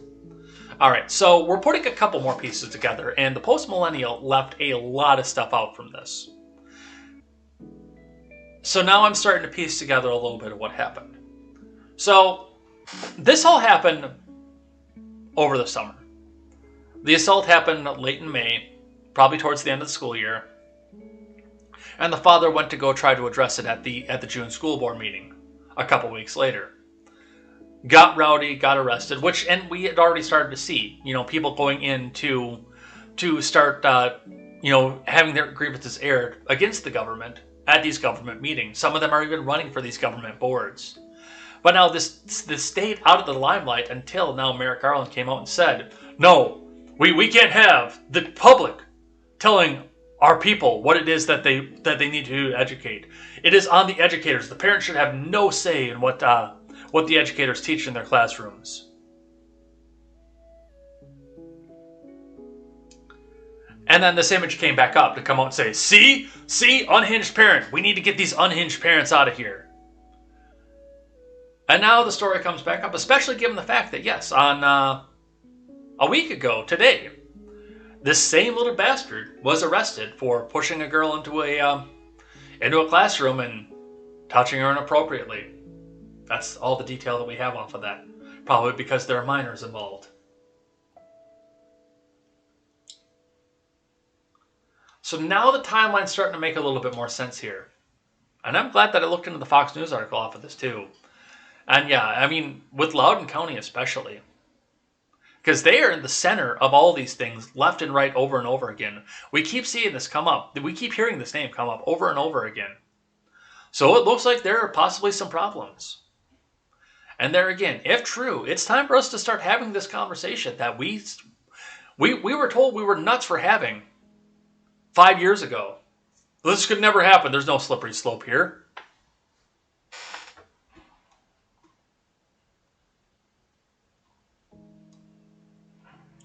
But that's where we go. I forgot I put this on here. I completely forgot I put this article on here. And we are running out of time too, by the way. So I think we are going to have to cut the rest of this for tomorrow's show. Except we are going to do this Daily Wire one at the end here. But I completely forgot I put this one on here. Ocasio-Cortez reveals her Jewish heritage. I knew it. I sensed it. So now it's anti-Semitic to criticize her. But I mean, it makes sense. I mean, every time I've ever had a crush on a girl who isn't necessarily my type, she winds up being Jewish. So, hey, maybe this is a merit here, but I think this is just another thing that's made up. So, you can't criticize her, otherwise it's anti-Semitism. But boy, oh boy, is she awfully anti-Semitic for being Jewish. Oh, goodness. From Alan Smith.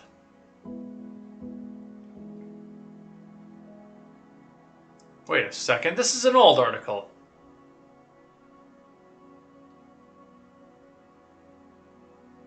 Why did this article come up yesterday? This is from the 18th.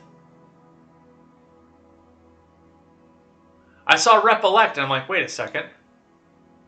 Well, still makes sense. Never mind, we're not going to be using this one. Alright. These two go together. Yeah, let's do these two. Then we're going to drop that because that's not relevant anymore. We're going to do these two then, and then we'll do this last Daily Wire one. And then we will do something I'm thankful for and head out of here for the day. Alright, from WMUR9, intelligence failure, U.S. Capitol Police whistleblower alleges leadership debacle on January 6th. From Whitney Wild and Paul LeBlanc. A whistleblower identifying as a former high-ranking U.S. Capitol Police official excoriated the department's leadership before, during, and after the deadly January 6th selfie fest in a new letter to Congress. The 16-page letter, obtained by CNN and first reported by Politico, claims two Capitol Police officials, Assistant Chief Yogananda Pittman and Acting Assistant Chief Sean Gallagher, did not share vital intelligence with other police leadership and did not act to help officers once the violence began on January 6th, but haven't seen any consequences in the months since. The letter, dated September 28th, addresses leaders of the U.S. House and Senate. The whistleblower said they are a former high-ranking officer with more than 30 years of service at the department who worked there at the time of the selfie fest. The whistleblower said there some of the allegations in the letter mirror criticism contained in the reports from the Senate Judiciary Committee and the Inspector General, but the letter takes particular aim at department leadership and accuses some congressional leaders of having purposefully failed to tell the truth about the department's failures. The alleged failures of Pittman and Gallagher, the former department official wrote, have been marginalized, negligibly investigated, and categorically underreported, and without accountability. In fact, As pointed out by many, they have been restored to their exact same positions as if they were not responsible for the single greatest intelligence failure in the history of the U.S. Capitol is astounding. Ooh, ooh, ooh, ooh, ooh, ooh, ooh, pick me, pick me. I know why they were restored there and why they got off the hook scot-free. Ooh, ooh, ooh, ooh, ooh, ooh, pick me, pick me, pick me, pick me, pick me, pick me, pick me. You guys don't actually have to pick me. You guys all know too. You know why.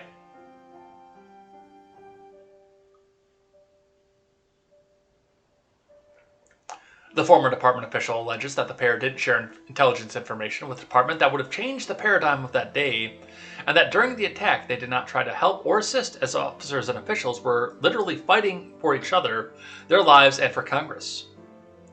What I observed was mostly sitting there, blankly looking at TV screens showing real-time footage of the officers and officials fighting for Congress and their lives, the former department official, who said they were in the command center for part of the attack, wrote.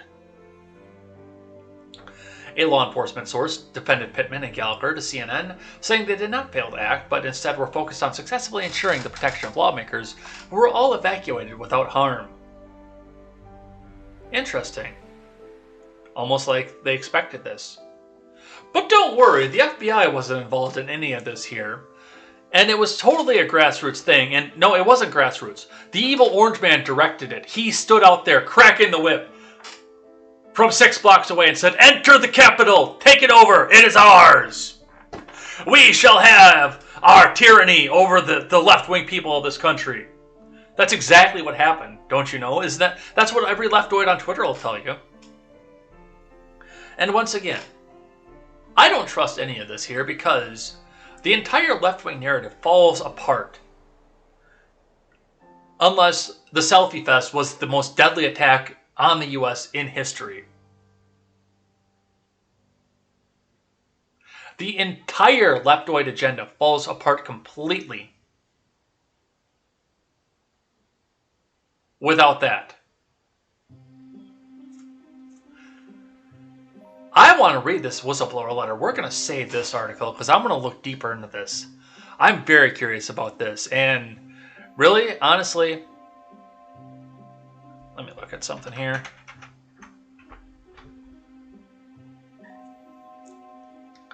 I'm willing to bet right now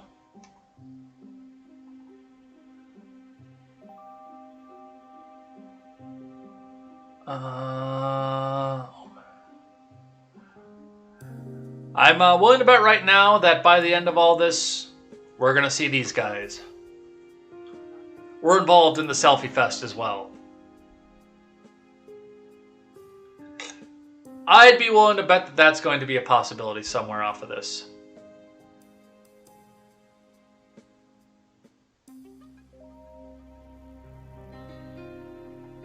But we're going to mark that down. I want to look way more into this. Because I think there's a lot bigger part of the story than this. Alright. Last one on that topic, then we'll do this Daily Wire one here. I find it degrading. Some House Democrats say they're tired of passing through metal detectors every time they vote. From Brian Metzger.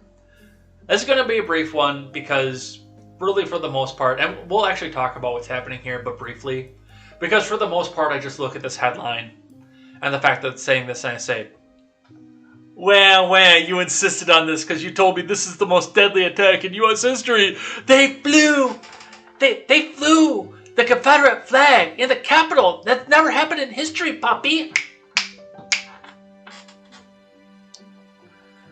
9 months have elapsed since metal detectors were installed outside every entrance to the House chamber, spurred by the trauma, the evil of the January 6th assault on the U.S. Capitol and the fears of Republicans bringing guns onto the floor. Oh my God. Fucking cry me a river, seriously. But now even some Democrats have grown tired of their presence. I find it degrading that as a member of Congress I have to go through metal detectors, said Rep. Richie Torres, a freshman Democrat from New York.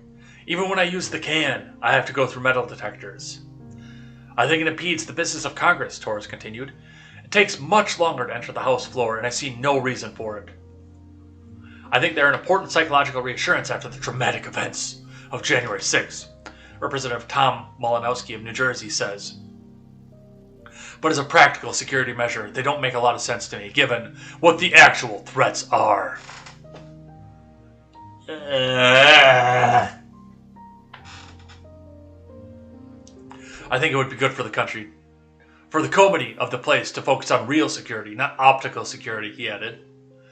But most of the Democrats remain supportive of the increased screening measures.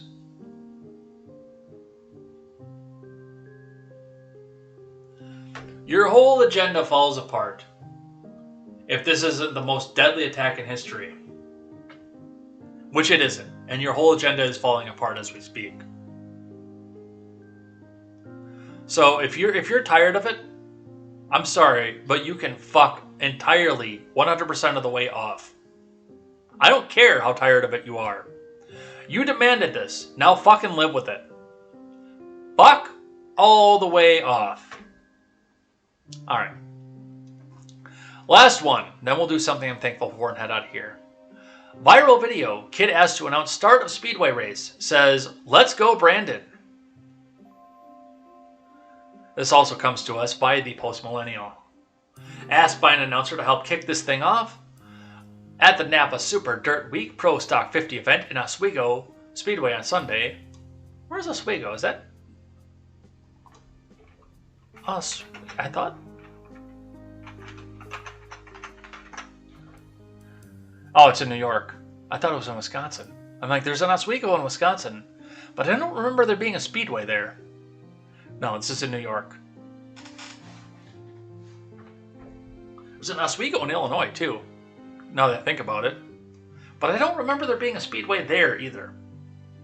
At Oswego Speedway on Sunday, one young boy who was asked along with another young boy and young girl continued after the three intoned "Driver, start your engines" by asserting, "Let's go, Brandon."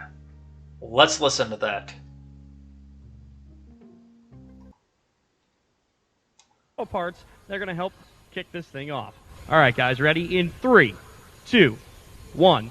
Drivers, start your engines. Let's go, Brandon.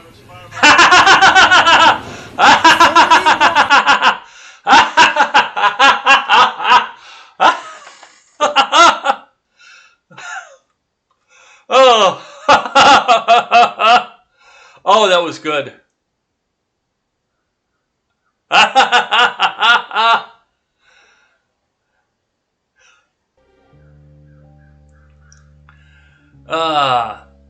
We don't have to read any more of this article.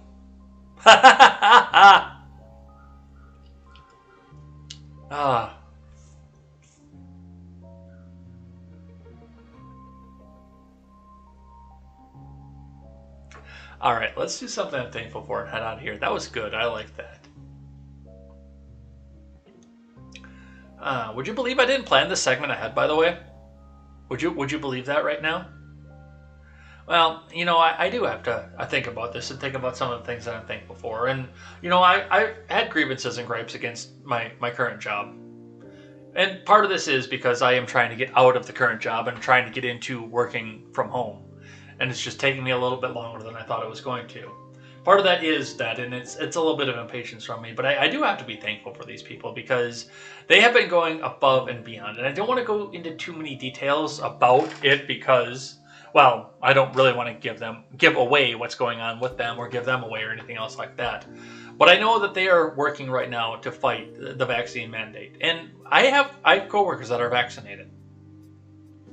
And even they are coming up and, you know, most of them, not all of them, most of them are on board with fighting this for the people who don't want to get vaccinated. And they have actually come up with a way that they think is going to work to prevent the mandates from coming out and affecting them once the OSHA thing comes into play. I can't reveal any more details of that, but the fight for it, I mean, this is a good company to work for. I've had my disagreements with them, I've had my disagreements with management, but overall, this is a very good company to work for. I'm glad that I made the move when I did. Because I've been working for them for a good 5 years. And honestly, I might even, once I'm up to the self-employed part, which if you guys want to help out with that, you've seen the GoFundMe in the live chat here. I'll post it around Twitter a little bit more today and put it back in the Discord for you guys. But, I mean, any dollar that you put in for either the Buy Me a Coffee right now, for the GoFundMe, any of your Twitch subs, all of that gets converted over into what we're doing for Turns Some Pages Productions, which means you are helping me come to the unemployed part, or not the unemployed part, but the self-employed part. You're helping me do that and helping me help along the Porch Boys, the Daily Ignoramus, the Freckles and Brit Show, the Breakdown with Birkenhoff, and the Already Conservative. You're helping me make them self-employed too. But even once I'm self-employed, I don't know that I would have a problem with going back to my current employer and saying, hey, you know, you need me to cover a sickness, cover somebody's out day, do some part-time, maybe drive a little bit, maybe cover when somebody's got to take off or something. I would have no problem doing that because I'm very thankful for some of the things that they've done over the past 5 years. And even when we have a disagreement in management, they still go the extra mile to come back out and help out, to try to make sure that their employees are treated well. They don't pay the best, but they make sure that their employees are taken care of regardless. So I'm thankful for them. I'm thankful that my path is crossed with them. I'm thankful that I've been able to become a part of that system. I'm very thankful for that. I'm very happy for that. And, well, I'm thankful to have them around as well. So that's what we're seeing coming out of that. That is something I'm thankful for. And that's what we have from that. All right, let's get out of here. Let's change up the track and let's go. Hey, the Instagram stayed on the entire time too. That's cool.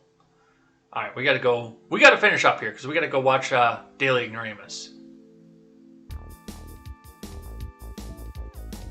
So, thank you everybody who came by and chatted with us. We're a little bit disorganized today, I admit for that, and, you know, finding old articles into this here, but still, we had a lot to talk about and a lot to go with, so, well, we'll continue to watch what happens with this, and for those of you who will have to deal with a mandate, I am sorry, I do hope that this all comes out and turns out well for you, but don't worry, hey, the tyranny's okay because our president is no longer orange and evil. Excuse me, orange and evil and evil and orange. So you don't have to worry about those mean tweets, right? Right? Let's go, Brandon. I'll be back here tomorrow with more contemporary. Hope to see you guys there for more live chat and more stuff going on here. I did see some very interesting live chats coming out of here, so I'm always happy to see you guys out here chatting with each other. And I do read all of your live chat throughout the day as well. Even if you're a detractor, I take your words to heart, and I do. Well, I try to make this everybody's show here. So yeah, join the Discord, join the Twitter, come in here, have the conversation, leave articles here. This is your show, so let's make it your show as well. We will see you tomorrow, though. Until then, I am Jay Edgar, and this is Contemporary. Take care.